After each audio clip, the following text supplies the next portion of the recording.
The 50-30-20 rule sounds beautifully simple.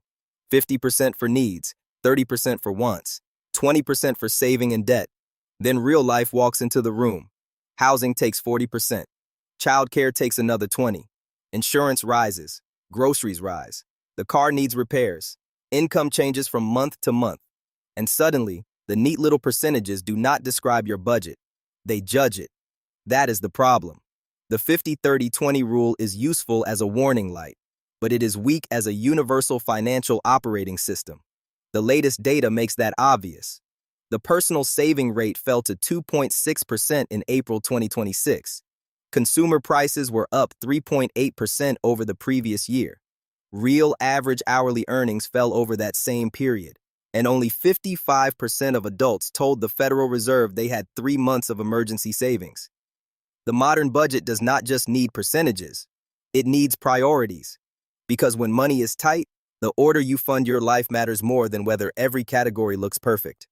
This is educational content. It is not financial, legal, tax, or investment advice. The 50-30-20 rule can be a helpful target, but many people treat it like the starting point. That creates frustration. If your essential costs already consume 60 or 70% of take-home pay, you cannot spreadsheet them down to 50 through discipline alone. Housing markets differ. Family responsibilities differ. Healthcare differs. Transportation differs. Income stability differs. A person living with family and working remotely has a different budget structure from a parent paying rent, childcare, insurance, and a long commute. Neither household becomes responsible merely by forcing the same percentages onto the page. The percentages tell you where pressure exists. They do not tell you why it exists. And they do not tell you what to fund first. The second problem is classification. Is a car a need? It may be essential for work. But is the newer car with the larger payment a need? Is a phone a need? Probably. But is the most expensive plan a need? Is childcare a need? Absolutely, for many working parents. But where does family support fit? Where does therapy fit? Where does professional education fit? Where does a gym membership that manages a chronic condition fit?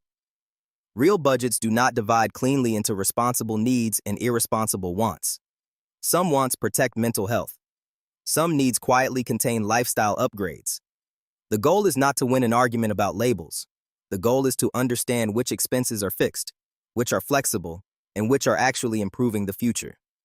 The 20% bucket is expected to do almost everything important.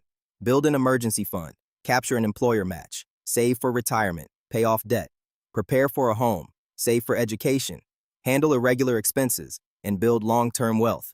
That is not one category.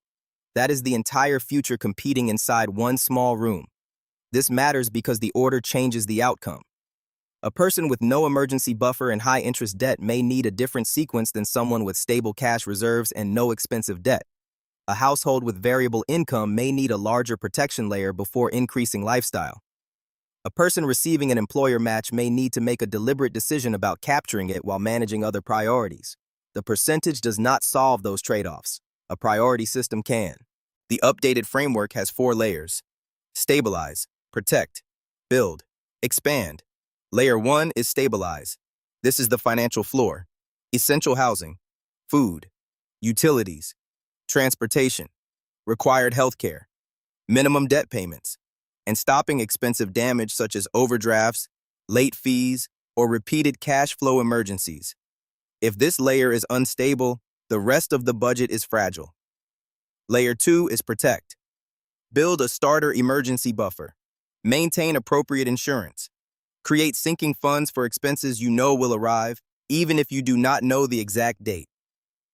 Car repairs, medical costs, annual bills, home maintenance. Then work toward an emergency reserve that reflects the actual risk in your household. Layer 3 is build. This is where the future gets funded. Retirement contributions. The employer match when appropriate for your situation. Strategic debt reduction. Education. Long-term goals. And assets that can build wealth over time. Layer 4 is expand. This is where lifestyle grows. Travel, entertainment, convenience, upgrades, optional recurring commitments. This layer matters. Money should improve life today too. But lifestyle should expand after stability, protection, and future building are functioning, not before. The percentages still have value. They can reveal that housing is consuming too much. They can reveal that lifestyle is expanding faster than income. They can reveal that the future is consistently underfunded. But a warning light is not a moral grade. If needs consume 70%, the answer is not shame. The answer is recognizing the structural problem. Maybe the next move is increasing income, changing housing, restructuring transportation, reducing expensive debt, or simply protecting the small amount of margin that remains. And if needs consume only 40%, that does not automatically mean the budget is healthy. The remaining 60% can still disappear into lifestyle creep. The right question is not, did I hit the perfect percentage? The right question is, are the 4 layers working? The 50-30-20 rule assumes a stable monthly paycheck. But 30% of adults told the Federal Reserve that their income varied at least occasionally during 2025. For variable income households, percentages based on a strong month can create a weak plan. Use a conservative baseline. Build the core budget around the lower reliable income level. When income rises above that baseline, assign the extra money deliberately. Refill reserves. Fund upcoming irregular expenses. Reduce expensive debt. Build long-term goals. Then expand lifestyle. The sequence remains the same even when the percentages change. That is what makes the framework useful. The 50-30-20 rule does not need to disappear. It needs to stop pretending every household starts from the same place. Use percentages to identify pressure, but use priorities to make decisions. Stabilize the present, protect against the next problem, build the future, then expand the lifestyle. Your budget is not failing because it does not fit a perfect pie chart. It is failing only if it does not protect what matters and move your life forward. The best budget is not the one with the prettiest percentages. It is the one that survives real life. Subscribe for more practical money strategy, financial literacy, and real-world wealth building breakdowns, and I will see you in the next one.